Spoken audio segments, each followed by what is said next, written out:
குரங்கு கையில் பூமாலை கொடுத்த மாதிரி அப்படின்ட்டு ஒன்று சொல்லுவாங்க. இங்கே தமிழ்நாடு அரசை பார்க்கும்போது குரங்கு கையில் பூக்கடையே கொடுத்த மாதிரி அப்படிங்கிற மாதிரி ஆகிட்டுருக்கு.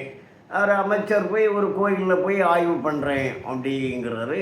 அங்கே இருக்கக்கூடிய பக்கோடா பாக்கெட்டை எடுத்து இது எப்போ தயாரித்தது, அப்போ தான் தயாரிச்சுன்னு தயாரிக்கப்பட்டதுன்னு எப்படி தெரியும் அப்படின்னு கேட்குறாரு.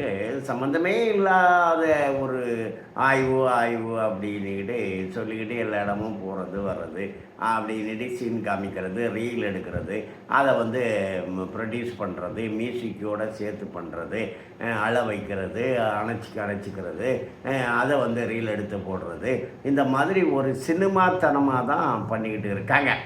இப்போது 2021 திமுக ஸ்டாலின் முதலமைச்சராக வர்றப்போ ஐயோ 4,58,000 கோடி ரூபாய்க்கு கடன் வாங்கியிருக்காங்களே, என்ன பண்ணுவேன் அப்படின்ட்டு வெள்ளை அறிக்கை வெளியிட்டார். அவர் வெள்ளை அறிக்கை வெளியிடும் போதே அன்னைக்கே ஒரு 10,000 கோடி ரூபாயை கடன் வாங்கிட்டார். அவர் மாதம் 10,000 கோடி, ஒரு வருஷத்துக்கு 1,20,000 கோடி. அவங்க ஒரு 5 வருஷத்தில் நேரடியாக வாங்கினது 5 லட்சம் கோடி. 4,58,000 10 லட்சம் கோடியாக ஆகிட்டாங்க. அப்படின்னா 5,42,000 கோடி 5 வருஷத்தில் வாங்கிட்டாங்க.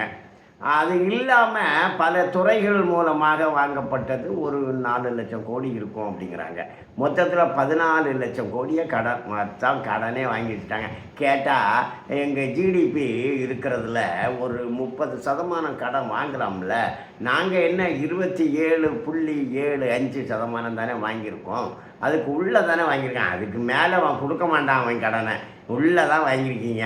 அப்போ இப்போ நான் என்ன கேட்குறேன்னா, அவங்க என்ன சொல்கிறாங்கன்னா, திமுககாரங்க என்ன சொல்கிறாங்கன்னா, இந்த விஜய் கடன் வாங்காமல் பண்ணுவாரா பார்த்துருவோம் அப்படிங்கிறாங்க.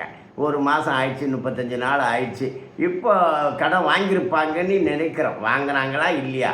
நீங்கள் கடன் வாங்குவீங்களா மாட்டீங்களா?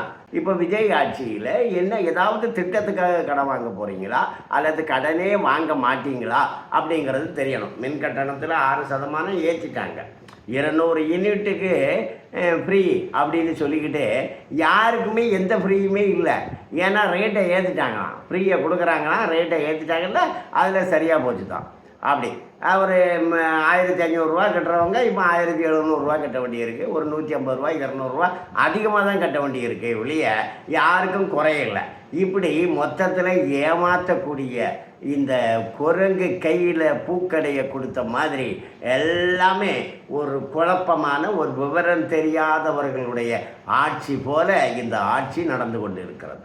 வணக்கம்.